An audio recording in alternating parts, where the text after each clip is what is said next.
আসসালামু আলাইকুম এভরিওয়ান। ভিন্ন স্বাদে আজ বেগুন ফ্রাই করে নিয়েছি। তো সাথে যদি থাকে ইলিশ ফ্রাই, বেগুন আর ইলিশের কম্বিনেশন গরম ভাতের সাথে দুর্দান্ত লাগে। সাথে যদি থাকে শুকনো মরিচ ভাজা, তাহলে তার কোনো কথাই নেই। তাহলে চলুন দেখে আসি কিভাবে আমি বেগুন ফ্রাই করে নিয়েছি। তো একটা বেগুন আমি ভালো করে ধুয়ে কেটে নিয়েছি গোল গোল স্লাইস করে। তারপরে ভিতরের অংশ কেটে বের করে নিয়েছি। এখন আমি কুচি কুচি করে বীজটি ছাড়িয়ে নেব ভালো করে ধুয়ে। তারপর আমি পুর তৈরি করার জন্য একে একে সব মশলা অ্যাড করে নেব।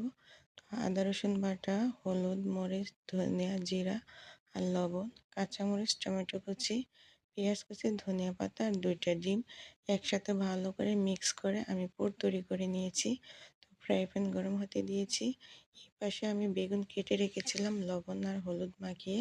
তো এখন আমি পুরের অংশটুকু মাঝখানে দিয়ে ঢাকনা দিয়ে মৃদু আছে ভালো করে এপিট ওপিট ভেজে নিব, যাতে করে একদম সফট নরম হয়ে আসে। তো ভালো থাকবেন সবাই। Thank you so much.